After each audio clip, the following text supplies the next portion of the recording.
OFW ka ba na minsan napapaisip? Paano kung bigla akong nawalan ng trabaho? Paano kung nagkasakit ako? Or paano kung gusto ko na talagang umuwi for good?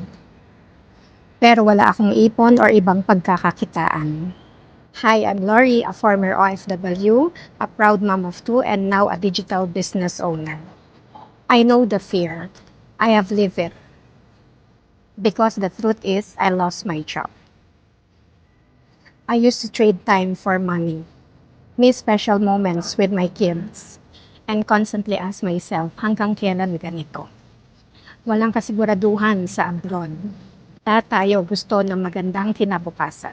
Isa lang ang source of income, laging may kaba. That's why I'm so grateful I started this online business before everything changed. Now I'm building something that's mine.